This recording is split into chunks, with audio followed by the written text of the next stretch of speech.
आमचा हा नांदेड दौरा 19, 20, 21 हा 3 दिवसाचा दौरा आहे। या 3 दिवसाच्या दौऱ्यामध्ये अनुसूचित जमातीची जी समिती आहे या समितीच्या माध्यमातून, आदिवासी विकास विभागाच्या माध्यमातून आणि शासनाच्या ज्या काही निधी वगैरे जे काही असतात यासारख्या ज्या काही बाबी आहे, योजना असतील, सर्व शाळा असतील, याच्यावर कशा प्रकारे खर्च होतो, काय होतो आणि आदिवासीच्या विकासासंदर्भात ज्या काही गोष्टी ज्या विभागाने केलेल्या असतात त्याची तपासणी करणे, या साऱ्या गोष्टी याच्यामध्ये असतात आणि या समितीच्या माध्यमातून हा संपूर्ण अहवाल आम्ही शासनात सादर करत असतो आणि त्यानंतर मग ही संपूर्ण गोपनीयता असते। जे काही आम्ही बघतो, जे काही आहे, जे काही समस्या असतील त्या सर्वाचं आम्ही निरीक्षण करतो, परीक्षण करतो आणि मग आढावा घेऊन तो आढावा झालेला अहवाल आम्ही शासनात सादर करतो। मूलभूत सुविधा विद्यार्थ्यांना दिली जाते का? काय हा बरोबर आहे, म्हणजे विद्यार्थ्यांना मूलभूत सुविधा मिळतात का?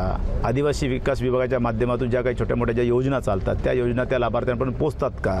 त्यानंतर वेगवेगळ्या प्रकारची जी निधी असते ती निधी जसा सार्वजनिक बांधकाम विभाग असतील किंवा पशुसंवर्धन असतील, वन विभाग असतील किंवा तुमचं आरोग्य विभाग असतील, जेवढेही विभाग आहेत त्या सर्व विभागाला आदिवासी विकास विभाग वेगवेगळ्या हेडवर त्यांना निधी देत असते आणि त्या निधीचं युटिलाइज झाला की नाही याचं परीक्षण आणि पाहणी करणं हे आमचं कर्तव्य आहे। आता तुम्ही इथं भेट दिली, काय त्रुटी वगैरे आढळलेली काय विद्यार्थी? नाही, आता बघितल्यानंतर शासकीय आश्रमशाळेमध्ये सर्व व्यवस्थित आहे, काही हे नाही, थोड्याफार आहे त्रुटी तर ते आम्ही त्या नोट करून घेतलेल्या आहे। सर, या ठिकाणी प्रशस्त इमारत आहे, मात्र मोठ्या मुलांसाठीची शासकीय जे वसतिगृह आहे तो भाड्याच्या इमारतीत आहे आणि अत्यंत खिळखिळा झालेला आहे आणि ती स्वातंत्र्य काळापासूनच माहूरमधला जो मागणी आहे आणि ती आतापर्यंत पूर्ण आहे। अगदी तुमचा प्रश्न अतिशय महत्त्वाचा आणि म्हणजे आदिवासी विद्यार्थ्यांच्या दृष्टिकोन अतिशय महत्त्वाचा आहे। संपूर्ण तालुक्याच्या ठिकाणी शासकीय वसतिगृह व्हावं ही आमची मनोधारणा आहे, आमच्या संपूर्ण समितीच्या सर्व सन्मान्य सदस्यांची आहे, शासनाची पण आहे। परंतु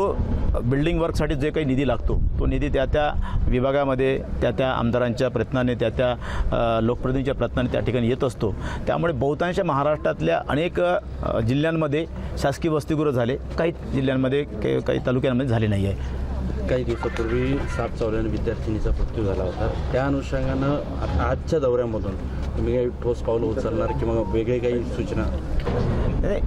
जी घटना गडचिरोलीला झाली ती अतिशय दुर्दैवी आणि वेदनादायी झाली आणि ही घटना भविष्यात होऊ नये याची म्हणजे सुरक्षितता आम्ही सगळे लोक घेण्यास तयार आहोत। कारण कसं आहे, आश्रमशाळा म्हटल्यानंतर संपूर्ण आश्रम या जंगलाच्या ठिकाणी राहते किंवा गावापासून दूर राहते। साधारणतः त्या शाळेला लागून शेती असते आणि शेतीमध्ये आता साप ही अशी वस्तू आहे, साप असा प्राणी आहे की तो कुठे कधी निघेल हे काही सांगू शकत नाही। त्यामुळे सुरक्षेच्या दृष्टिकोनातून संपूर्ण शासन आणि प्रशासनाने त्याची दक्षता घ्यावी, या संदर्भात आम्ही ज्या सूचना करता येईल आम्हाला त्या सूचना करण्यात आम्ही